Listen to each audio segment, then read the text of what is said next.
Hi everyone. My name is Omar Sarwana and I am the Chief Justice of Student Government.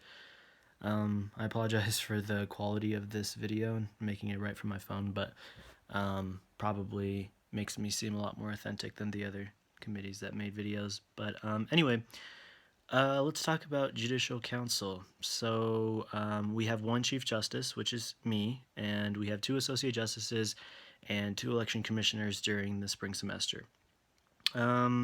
Cool. So when you're thinking about the role of Judicial Council and like what Judicial Council does, this is a good way to think about it. So imagine SGA is like a building, and Judicial Council is basically like the foundation of that building, and also the pillar and the roof and the ceiling and the floor and the walls.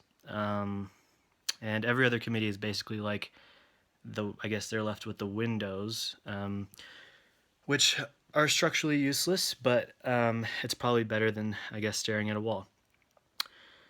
So anyway, here's what we do internally. So Judicial Council works on policies and procedures and ensures that all members, committees, and actions that are taken by SGA are basically in accordance with our Constitution and bylaws. So that includes things like taking attendance, working on all types of governing documents, facilitating end-of-year reports, and just, I don't know, a bunch of other things.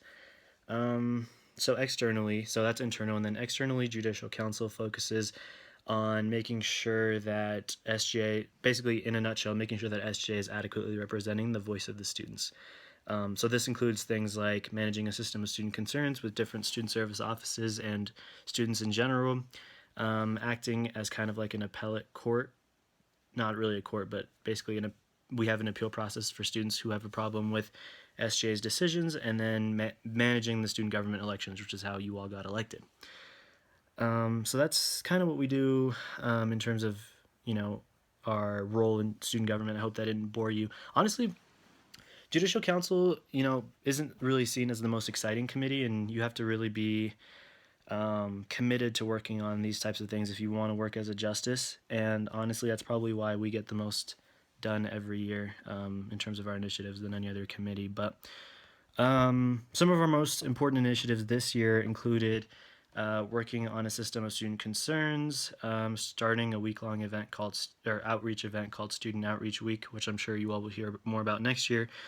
Standardizing and automating almost all of our internal processes, like hiring, bylaw revision or language revision in general, attendance and stuff like that. And we had an SGA alumni database and alumni newsletter. So those are just a few things, but I really don't have time in this video to talk in depth about everything that Judicial Council has done this year, but I, or really any member of Judicial, could, if you have any questions about, our initiatives or our goals for this year, we'd be happy to sit down and talk to you about that. But yeah, I mean, that's basically Judicial Council, and thanks for listening, and remember that I'm going to give you a piece of advice for student government. Let's see, what's a good one? Well, just remember that not judicial, but student government, the time that you have in student government is for taking risks and failing. Taking risks and failing is the best thing you could possibly do for yourself in terms of your growth in student government. So just do that, and your future will be bright. So, thanks.